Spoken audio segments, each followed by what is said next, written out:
Welcome to Macon Memories. I'm Lynda Wright at Randolph-Macon College. Today is October 14th, 2016, and today I'm interviewing Professor Kelly Lambert, the Joan and Macon Brock Professor of Psychology at Randolph-Macon. Welcome, Kelly. Hi, nice to be here. Okay, Kelly, to get started, can you tell us a bit about your background and how you became interested in psychology and neuroscience? Sure. I grew up in Alabama, first generation college student, so going to college was kind of a foreign thing in my family. And I ended up, I loved anything related to biology when I was in high school, kind of a science geeky kid, loved spending time in the woods and catching animals and such. And I thought that I may be interested in pre-med when I went to college. My undergraduate, where I went for undergraduate, was Samford University. Some people hear Stanford, and sometimes I don't correct them, but Samford University is a lovely undergraduate institution, liberal arts, in Birmingham, Alabama, so it wasn't too far. And I was a double biology and psychology major. So even though I started off thinking I was interested in pre-med, because I really didn't know any other sciencey kinds of things, I got interested in psychology as well. I remember taking one of these career inventory assessment tests when I was in high school, and I did all my interests, and it came up psychiatrist. So that's something about the brain and the mind and the way that works, I think, was always part of my interest. So I took psychology as well and was very interested and decided to double major in biology and psychology.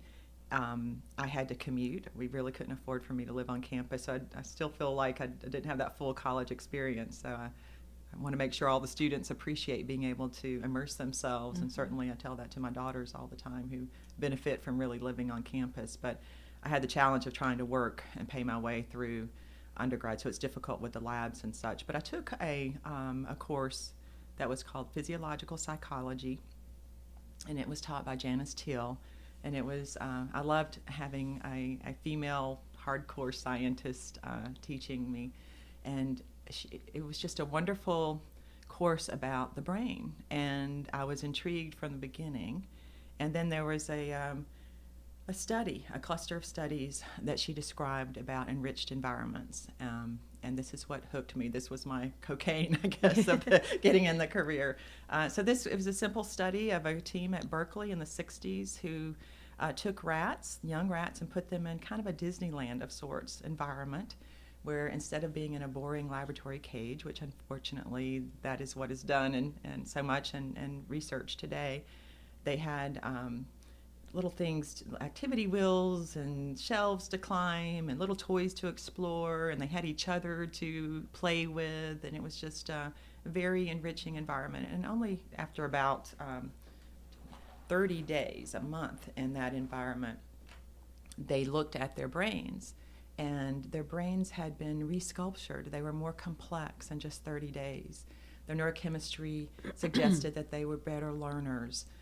And it was just like magic to me, and that's weird for scientists to be so intrigued by that. But for my, 20-year-old brain at the time, it seemed like magic that you could change the brain, and that we're not, carved in stone from the beginning. And it began an interest that I'm still so passionate about, that we're accountable for our brains every day, and our brains change every minute of every day. And we better be smart about what environment and context we put our brains in. So after I took that course, and I was so excited about that, opened the door to thinking about research. I never heard about research. I didn't know you could do this kind of thing. And so I applied. I didn't have the mentor or really support. I couldn't do research as an undergraduate. And I asked. I wanted to so badly. I remember going to a biology professor, and they're very nice, and I did some field work with ichthyology and fish and such, but they just didn't have the facilities and they said, if you could find some cages and find some rats, you might put them here. But I didn't know enough to be able to do that, so that's why I've kind of compensated as a professor. If a student wants to do research, I certainly want to provide the resources for them to do it. But I ended up going to graduate school at the University of Georgia, not too far from home, still in the South, and the degree was biopsychology is what they called it. So it's a nice blend of biology and psychology. And so I continued to look at rodent models of motivation and such there. And so that's how I became a biopsychologist. Good. That's fascinating. Thank you. It's very encouraging for our students or anyone, a young person, to hear that story. Well, so then you went to University of Georgia, and can you tell us, once you did your graduate work, how you happened to come to Randolph-Macon? Yeah, so I was kind of following my interest and passion and not thinking so much about this degree will put me in this career and I'll make this amount of money and I'll be set.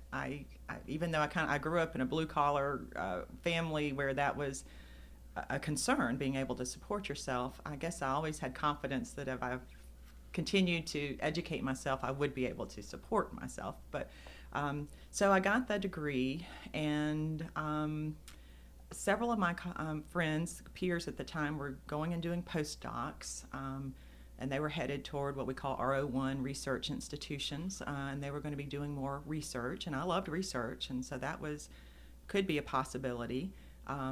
I also, life intervenes, and I met my husband at graduate school there. He was in the industrial organizational psychology program, so he was in the IO program. I was in the bio program, so we were the IO-bio couple.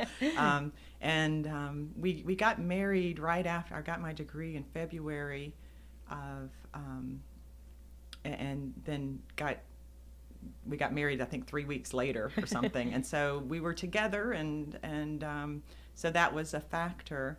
And he was at Fort Benning doing some consulting, working with a military contractor when he got his degree.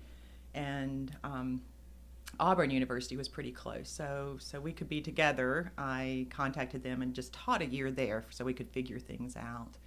And we decided that since it was harder for me to find a job being more specialized in biological psychology, Gary was really great about saying, well, let's both apply and then see what works best for both of us. And so I applied, but I wasn't as competitive as my peers because I didn't do that postdoc, that 3 or 4 years work to build up my resume.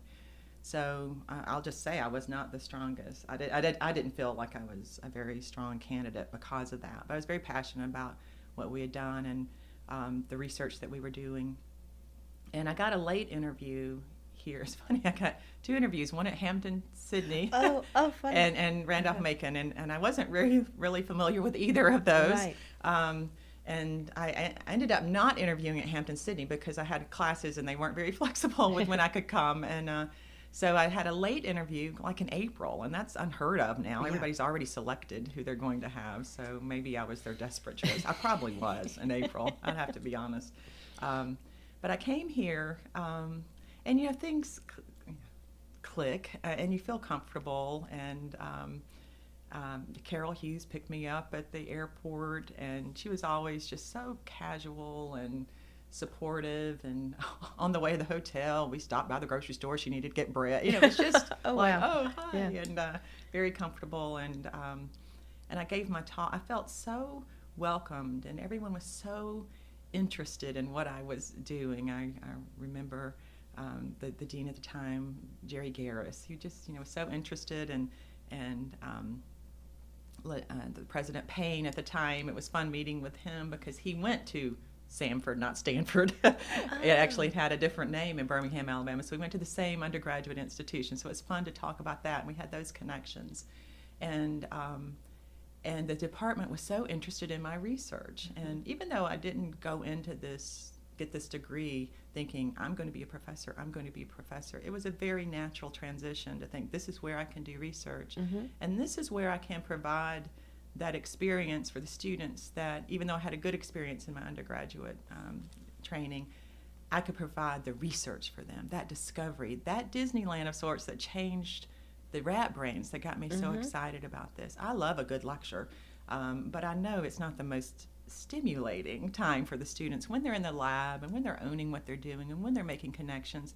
That's an important part of the educational process too, in addition to the very important class work. So I felt that appreciation of my research along with my teaching. And I felt that they respected my enthusiasm for the discipline. And I remember telling Gary that this just feels right before even, I'm usually not very confident about things. And I said, if they offer this feels right. And I never, to me, growing up in Alabama, Virginia was like the great white north for me. Right. It was way north. It was far from home. And I remember there's a funny story on the plane going back. Yeah. Well, coming, I remember the person sitting next to me said, "Where are you going?" I said, "I'm going to Randolph Macon to do an interview." "Make them take you to the Smoky Pig. It's the best place on the planet to eat." So I remember, and I went to the Smoky Pig, and then on the plane back, I remember I stayed there was a bed and breakfast in town called the Wisteria. The gentleman who owned it, I believe his name was Glenn Crone, but I may be wrong about that. He played Santa Claus, he had a little Santa Claus corner or something in the house. It was a little bit different. He very much almost seemed to believe he was Santa Claus, so this was funny. And so I was just telling this, I don't know, I was making conversation on the plane back, and I said I stayed in this very unique place where the guy makes gifts all year long, and he's written a book about being Santa Claus, and he thinks he's Santa Claus. I remember the guy stood up, and his wife and kids were sitting like 10 rows behind, and the whole plane heard, honey, tell the kids that this woman slept with Santa Claus last night." Oh my gosh. Oh, well, that's not really the way it was, but it's just fun stories from the beginning. And then got the offer, and Gary was looking at position actually in Dallas at the time, and where I would do the postdoc thing versus him coming here, and he felt like being in business, that Richmond was large enough that we could make it work, and he has really compromised for my career. We both have compromised to help each other, and which is very important when you're trying to do this dual career. So in 1989, so I'm in the 27th or 27 and a half years, I started here, and I was the wise old age of 25 when I started. Wow. So I wasn't too much older than the students. So that was an interesting experience. So. Well, thank you. That's a wonderful story. Well, when you got here, you mentioned Carol Hughes. Tell us a little bit about what the department was like, the emphasis of the department, and were you able right away to get a lab going, up and running? And Yes, Carol was interesting. She was hired as a biopsychologist or physiological psychologist years before. She, I believe, had her master's degree in that area. And then she retooled and wanted to become a counseling psychologist, and went back to school while she was teaching, and I think the college was very supportive of that. And then she did great meeting with clients and teaching and such. So it was small. Terry Winiger was the developmental psychologist, and I had a great friendship, and he kind of mentored me. He was later the chair after Carol, and then he went on to do administrative work. He left the college to do that. And I remember when I got here in August, and the next day that Carol had called and said, they want to meet, physical plant, they want to meet with you so that you can make sure that you have your lab ready to go. And I was so excited that they think this is important. Yeah. Now, I remember exactly that my startup was $6,000, and I had to be very smart about how I was going to use that. That's comparable to some of my students getting $500,000 or $1 million today. But it's good to be resourceful and have to figure out these things. So I was had just a little bit of money. We put some shelves into an old office downstairs in the Copley, the old Smithy basement. And then I had done my doctoral work looking at the role of running and kind of an addictive running in a model of rats. So I spent the bulk of my money buying activity wheels or running wheels for rats, the old stainless steel ones. And that was about it. I was looking at ulcers at the time. I didn't have all my fancy microscope stuff to even look at the brain. It just was not possible here. I did not have a lab to do that. So I was very happy to have a room, to have shelves, and to have those activity wheels and some cages that I could put some animals in. Yeah. And Carol was wonderful. and introducing me to people like at VCU. She knew everybody everywhere. And I say it in the nicest way. She almost had a maternal influence on me. I was so young, and when I was pregnant, she gave baby showers, and she was just very. And when I lost my mom, just very supportive on all levels. So she introduced me to someone at VCU, Joe Porter. We immediately started collaborating. My husband, Gary, in trying to find something here, ended up the first year teaching at the University of Richmond. And there was a guy in the office next to him. His name was Craig Kinsley, the chair at University of Richmond, Ken Blick, had a tradition of inviting the new faculty over for a hamburger barbecue at the beginning of the semester. So since Craig Kinsley was their wonderful new hire from Harvard University, and he was I call myself a behavioral neuroscientist, but he was what I was. And so it just so happened that since Gary, even though Gary was like a one-year position, they invited Gary and Craig and their spouses to come to dinner. And so at that point, I met Craig Kinsley, and boy, did we hit it off. They were fascinated with all of our kind of Gary Southern boy stories, and we clicked because we were in the same area, and as far as research and scholarship. So I didn't do a postdoc, but I had a mentor in the early days with Craig Kinsley, who had a wonderful lab over at the University of Richmond. So I hung out a lot there. I learned a lot from Craig, and after I learned a lot, we taught each other. And we shared students, and his students would come over to my lab, and my students would go to his lab. He started to get some instrumentation grants and was a mentor in writing grants. And so as soon as I could, I wrote a NSF instrumentation grant to get my first microscope and cryostat that helped, that cuts the tissue. And so I was so excited to have a real neuroscience lab. At this point, my office was in it was Copley 132, which is now a classroom. And I did a makeshift neuro lab, but people could walk by and see, we're harvesting brains here. So it wasn't a very normal lab, but, I was excited to have anything. And we started to do some good work. I remember I was so excited to get that grant. It was a matching grant, and so the college found the matching funds to help. And that's what I needed. I needed to get to the brain. That allowed me the instrumentation to study the brain, and I just love the brain. It's just amazing, and it's gorgeous, and it's exciting, and it's dynamic. So that allowed me to bring the students on board to share in that enthusiasm. So I had that support. I like that I started with wooden shelves and activity wheels, and then got the instrumentation. And with the instrumentation grant, I was able to actually conduct research that allowed me to get some research grants. And it's important to stay active professionally to be able to get those grants in my area, because it's so expensive to do this work. It just cannot be supported by the institution. It's not fair for me to expect that. So I have to take that responsibility that I need to keep writing grants and to try to support the lab, so the students can have an opportunity to do the research and go and present their work. And boy, we have had a lot of wonderful support here at the college as well. But that allowed us to get at least some external funds for the work. Well, that's great, and it's wonderful to hear how the collaboration between colleagues at other institutions, which I know we'll talk about more later. But that's that encouragement at the college and in the area, and to hear the development. That's wonderful.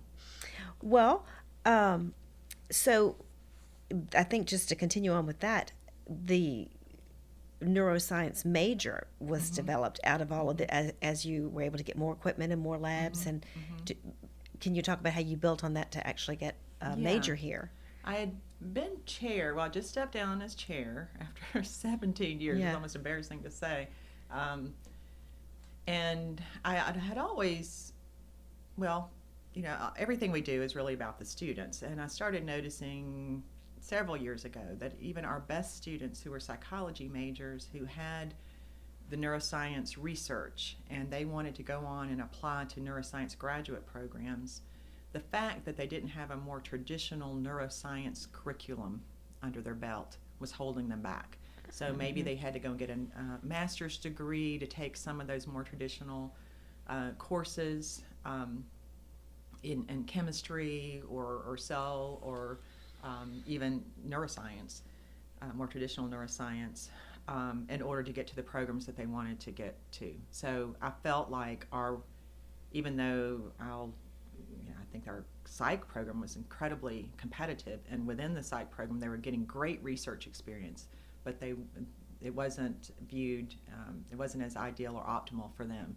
So it made me start thinking about could we develop something a little bit more formal with the neuroscience. And Macon and Joan Brock were always so supportive and being excited about that, and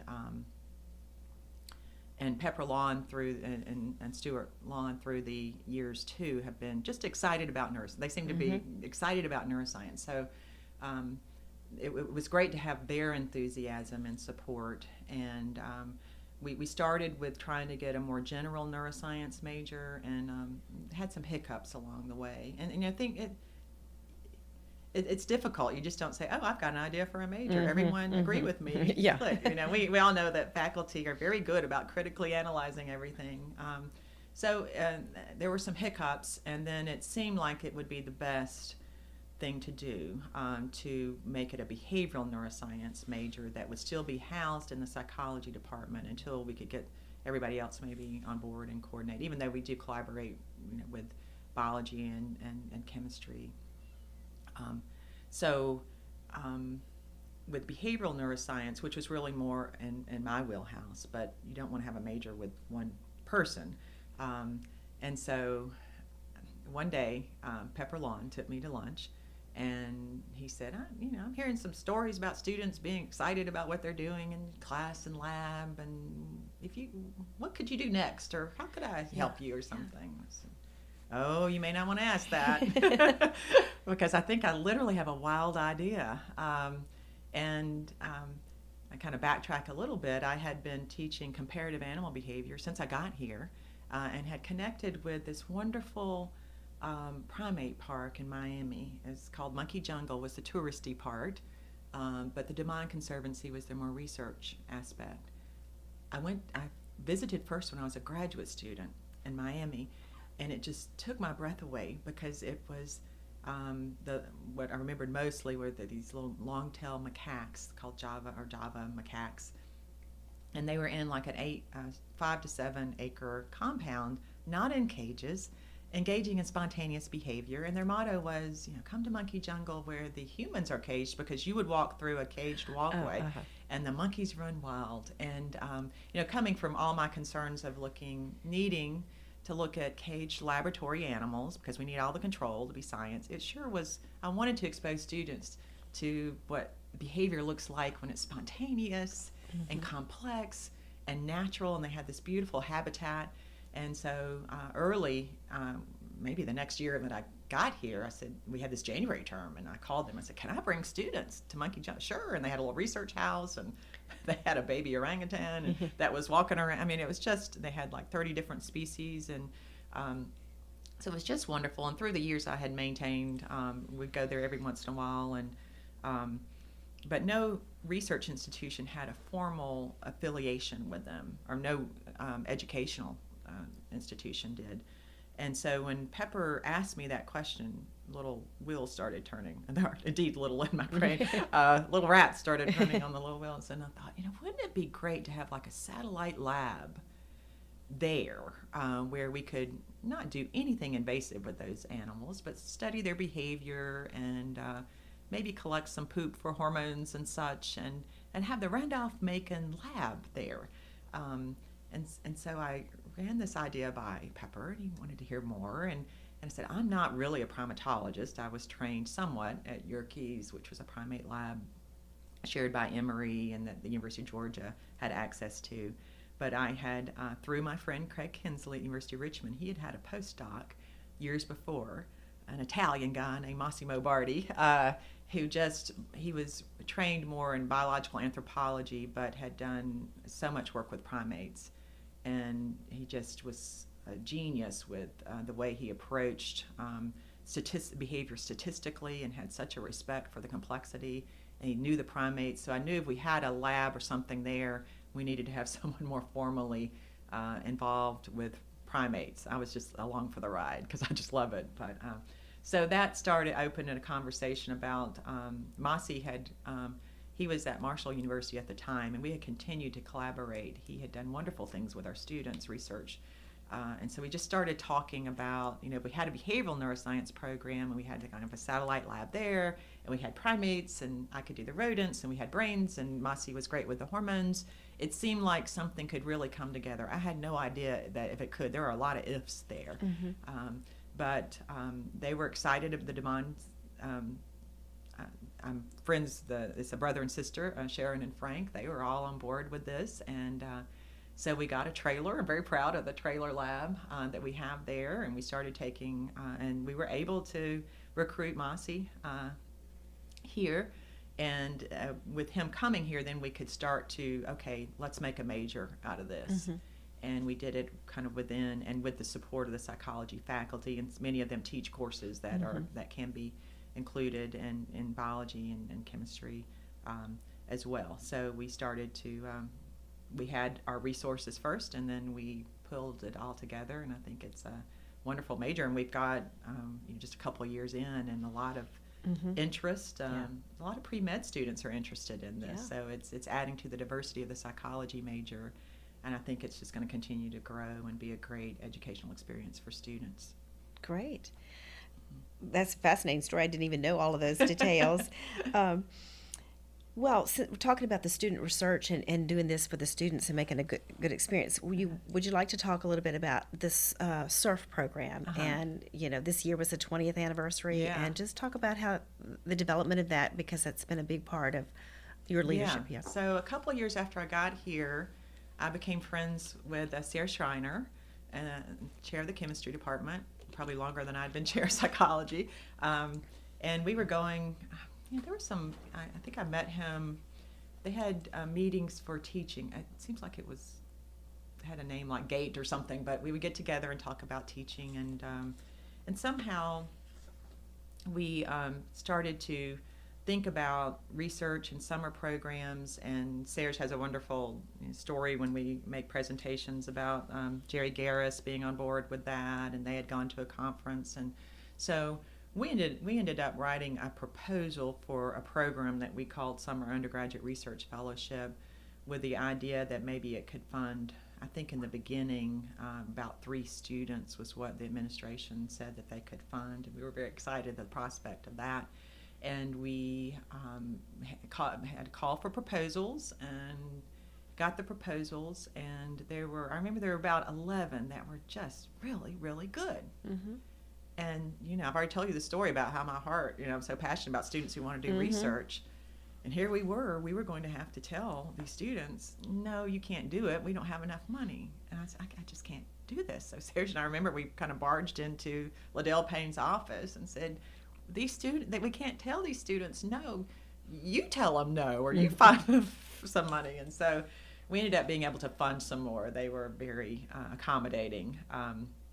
And we started with a few students, and then we've been able to build that program through the years. In the beginning, it really was more science-y, and we've been able to branch out, include all disciplines, which is great.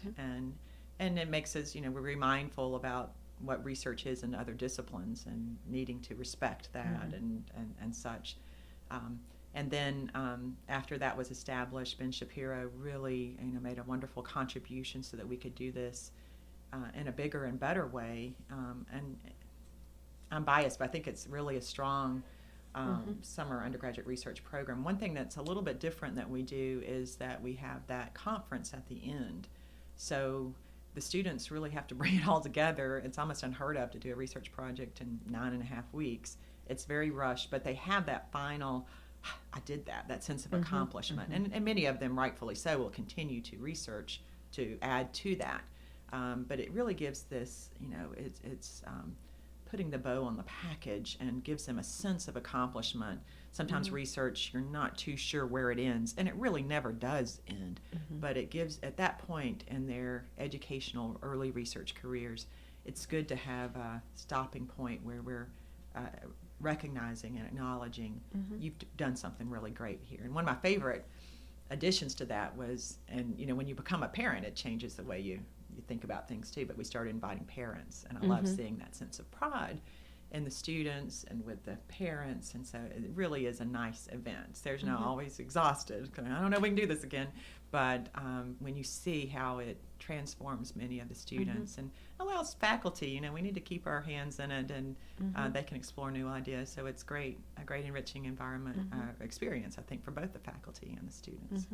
And I always love hearing the variety of proposals and when they go around and talk about them. That's great. So you have written through your career many publications, many articles and books, but I just want to name a couple of them for the record, and you can talk about others.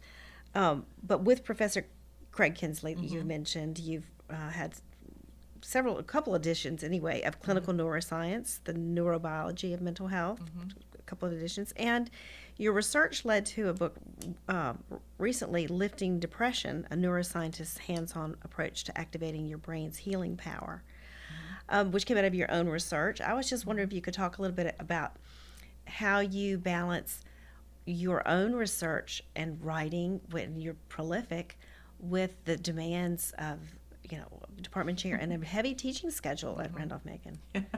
I probably don't do it well, Lynda. Well, it looks like you're very successful at it. But I kind of have a bug for writing, and not only writing, but I love being able to tell science stories where everyone can understand it, and that I think that's part of growing up in a family where no one went to college, and where science seemed to be something out there for other people.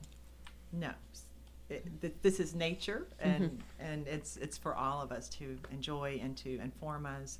So part of my writing for the mainstream, the Lifting Depression, about really what I've learned by watching and listening to the rats, and how certain behaviors have been conserved through time. When I say conserved, they have a brain that does all the same things, eating, and they have social relationships and such.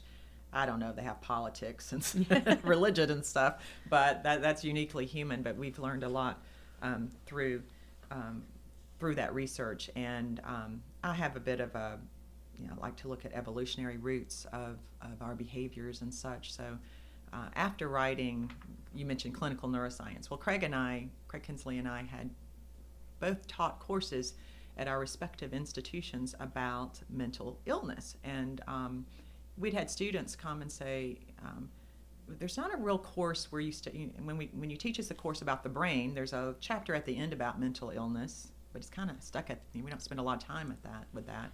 And then in the psychology department, there's a psychopathology course where you spend the whole course talking about mental illness, but the brain's not so much a part of that. What about a course where the whole course looks at the brain, behavior, kind of neurobiology and mental illness? Well, that's great. Well, I taught an honors course called The Broken Brain. There was a mainstream book out about that, and Craig had taught something at University of Richmond. And I thought, this is really what we need to be. We need a course for this. This is kind of important. There wasn't a textbook out there. So that was my first mistake, realizing that. And then I got this, the bug about, what would go into a textbook, and how do you propose a textbook? And so I did some research and wrote a sample chapter, and I started with Worth Publishers. They were excited about it. And so I went through this process, asked Craig to join me. So we co-authored that. Boy, was that a learning experience. It was incredibly hard. I didn't know what this field was. I kind of, had to really work hard to develop that. So I learned a lot. I also learned that you may not want to write a textbook for a course that doesn't exist. Right. So obviously I'm not a good entrepreneur, but I was passionate. I learned a lot. When I was writing the depression chapter, it was depressing because there just wasn't literature to support that, the antidepressant drugs or all this were too much much more effective than placebo effect, and it just seemed like something wasn't right. But I dutifully reported what was in the literature, and then I knew that when I finish the book, I had to go back to the drawing board, and I didn't know if I could contribute anything, but I needed to be able to have some time to think about this thing called depression. I had recently lost my mom. She was about my age. I just turned 53, and it's hard to imagine that I lost her that early. But of course, you have a transient depression when you lose someone. So I had the real world, exposure and going from the literature, and so I just kind of approached that and wrote Lifting Depression and came up with some other ideas about really bringing in the role of physical effort and how important physical activity is to our world and our lives. And we can all imagine a contemporary society that has been altered compared to not even my grandparents. Their lives were so different. So we had models of laboratory model or rodent research where they had to engage in physical activity to get their life's rewards, which were Fruit Loops. If life was just so simple. But so I built on some of the rodent research and epidemiological and evolutionary and personal and wrote Lifting Depression. And I've also written the Lambert Chronicles about all the stories and I was able to name and the students have done. I am just finishing the artwork I didn't do the art, but finishing a textbook. They're approving the art with Oxford University Press for a textbook for that first course that lured me into the discipline, biological psychology. And I'm the sole author on that. So I don't know, 6 years, you lose count. Six years, at least 6 years I've been working on that. And again, what I want to do is hook students with these stories and then add all of the sodium potassium channels and all the other neuroscience information. So that's been huge, and it probably has been too much and exhausted me, and my daughters will probably say, Mom, don't ever do that again. But it's a love-hate, really. I love having written, and I learned so much, but it's hard to sit down for hours and hours and make that happen. And I just turned in a manuscript to Yale University Press entitled Bursting Brain Bubbles, about how our brains can value things inaccurately, and that can lead to some mental illness, much like the housing bubble, where you start to value things inappropriately, then you invest in the wrong things. And so so that should come out next fall, I think. And it's been interesting watching the political campaign because I can see people in bubbles and how that's affecting. Right. And I'm trying to say, no, don't write about that. Don't write about that. I don't want to popularize it too much, but I might have to write a side article about that. But that's been fun too, looking at what does the brain really do. It processes what I call contingency. It calculates contingencies about what the best behavior in different contexts is. So we need the real world, an authentic experience to be able to churn that out. Just like our lungs need real air and our hearts need real blood, our brains need real experiences. And so that's what that book is about. So I didn't realize that they would come together at the same time. Right. So that was very difficult. So it's difficult, but I love I cannot be a professor without research. It just fuels me, and it's a way to bring the students in, and I just love seeing how invested and excited they are.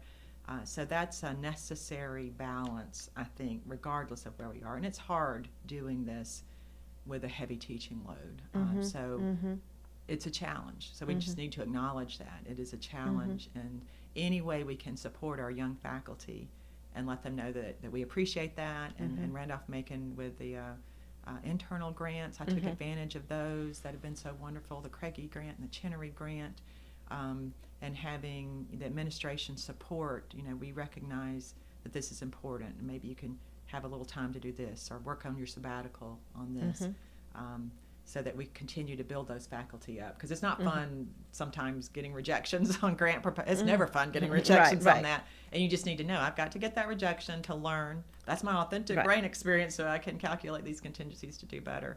So writing is just a self-infliction that I've added on top of everything, but I think it comes from my past of where education was not part. Nature educated me with animals and such. But I love sharing the laboratory stories, the brain stories with just anybody and everybody who will listen. And I find that most people are really intrigued with rats and brains and all that kind of stuff. Right. So I love telling those stories with the writing. Well, that's wonderful. You can really hear your passion for that. And I think when you are describing the writing, I know it's incredibly hard work, but I think you're experiencing what you said your students experience in the surf project. It's that culminating project, and it's tying that bow on it. Yeah, it is. That's a good way to put it, Lynda. Yeah, so that's great. You're it's just another modeling. level of... You're modeling that for your students. Yeah, that's wonderful. Well, thank you for mentioning those new books too. That's very exciting. I also want to mention for the record, your teaching, your passion, which we can hear, but you've won many awards, and there's a long list of awards, but I just want to highlight just a few, and you can talk about others if you like. You won the Virginia State Council of Higher Education Outstanding Faculty Award in 2001, the Samuel Nelson Gray Distinguished Professor Award here at Randolph-Macon in 2007. In 2008, you were the Virginia Professor of the Year, which is awarded by the Council for the Advancement and Support of Education and the Carnegie Foundation. And in 2013, the Virginia Foundation of Independent Colleges Excellence in Teaching Award. Many others, but those are just state awards and also prestigious college awards that I want to just congratulate you on. Thanks and for glad mentioning. that you're recognized for your good work. Well, we are sad to note that you're going to be leaving Randolph-Macon at the end of this semester, but you're getting ready for a new exciting chapter in your career in teaching and research. So would you like to tell us about what you'll be doing next? Yeah, I always thought I would not only retire, but probably die in my office here at Randolph-Macon College, and they just have to cart me off. That was just the way I saw my life. But life presents different twists and turns, and if we're living this authentic, or trying to live this experience, we keep our eyes open to what's happening around us. And Craig Kinsley, who I mentioned at the University of Richmond, who was not only a valued colleague, but a very dear friend. My girls called him Uncle Craig. Well, he passed away in January due to heart failure, and it was tragic. And he was a legend at the University of Richmond. He had motivated so many students about the brain. His passion, he was just this childlike curiosity and his passion, and he built, he just had such a history of dedicated students, and it was very difficult for the department at the University of Richmond. And so, I certainly was happy to help them in their search, because it was important to me and his students that they get the right person there. Anything I could do to help. And it just kind of shifted into, they asked me to consider that. And reflexively, because RMC is in my DNA, I said, absolutely not. I'm at Randolph-Macon. I'm not there. And but then I tried to remember, I've always told my students to be mindful of new opportunities. I'll never say that I've been comfortable and this has been I've always had challenges at Randolph-Macon, good challenges. It hasn't become boring or not exciting. It always has been exciting and challenging here. But I had been, I mentioned that I came here when I was 25 years old. I've been here for all of my career, and I truly have grown up, and I've learned, and I attribute everything, if I'm a good or bad professor, it's Randolph-Macon's that has helped mold me. But we usually benefit from, the brain benefits from novelty and new experiences. And I mentioned that I've been chair here for 17 years, and I began to think that other people might flourish and the department could grow in new and interesting ways that maybe I wasn't there. I had been there for a long time. I felt so good about the department, the psychology department being so strong with all the faculty that we currently have, and I was excited about behavioral neuroscience because I knew that with Mossy and the established program that could move on. It already has the foundation, and I reluctantly, I said, I want to interview, I'll give a talk, I'll talk to people. And so it morphed into me realizing that it's important, if I'm going to tell the students to take on new and exciting challenges, we never know if it's the right thing to do. You know, if I'm trying to calculate contingencies. So I just decided to take that on. It'll be different. The good news is I will be close by. I will still collaborate with Mossy and hopefully the person they hire, and we'll have joint programs, and hopefully continue to be involved with the Monkey Jungle and expand the base, the Richmond Ashland base. Sometimes we're not defined by institutions, we're defined by our passion for the material, and I'm starting to see that, and so challenge myself. So I don't know if this old brain's up for all the challenges, but it is very sad for me I'm kind of in transition, letting go, and it's an emotional experience this semester, because I've always been a part of everything that's going on, but I feel confident that Kristen Claren is now the chair, and Mossy with the behavioral neuroscience, and the wonderful faculty here. It's probably going to be better after I leave. You know, I just hope that it is, that we've set this foundation and it will continue to grow, and I will be very proud if I can watch good things happen at Randolph-Macon, and hope that I was part of that in some way. So I will always be a member of this family, and I have benefited from this, and I will share that story to anyone who wants to listen. That's great. No, that's great. Well, just and all the best. And what you said about the brain, I mean, you can just see the wheels and the new connections and new places, and that's awesome. I think it's an inspiration to everyone, and you're living out. I think again, you're modeling for your students what you've been teaching, and I think it's been a privilege to work with these students, and so many of the students I've become a student of theirs. So they've gone on and done great things, and they've been kind enough to collaborate with me and teach me things, and it's like being a parent. You want your kids to go off and do these great things, and I've seen my students do that. Right. Well, we look forward to all of those connections to continue. I'm sure the department will be very excited to, have that even stronger connection with the University of Richmond, and you'll continue that and see the program grow. Well, thank you so much. I want to just give you a chance to share any other experiences, or if there's anything that we haven't touched on that's been important that you really wanted to talk about today, or any. Probably I've already talked too much. No, it's been fascinating. Now, just to reiterate that it's a privilege when you're able to go through life and do what you love. And I see a lot of people who are struggling with jobs that they're not happy with. And I'm about to go talk to or show a video to our success strategies class about. They've been talking about careers all semester, but introduce the idea about success isn't only about a career. It's about being happy in life, and not only about how much money you make, but how meaningful the things you do, how that is. And then we'll talk about the science of happiness and psychology. But I am truly fueled by the discipline that I have landed in. I never knew what neuroscience was when I was growing up. I don't know how I got here, but by following my passion, and the brain and little critters and animals, animal behaviors always amazed me. That has become my profession, and it's so wonderful to be able to share the passion of that in the capacity of being a professor and a researcher and writing books.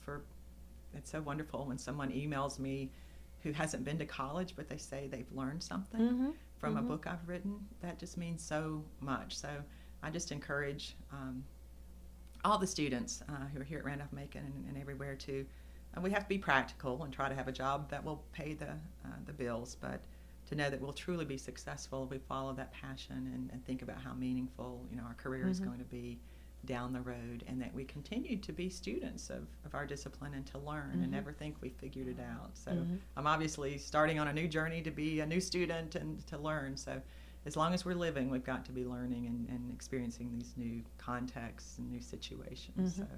So it's nice that the career and life, my family, that all has worked together. It's a lot of hard work, but it sure is rewarding. And so I feel very fortunate to have had that life experience thus far. Well, thank you so much. Kelly Lambert, thank you for being with us and sharing all your stories with Making Memories. You're welcome.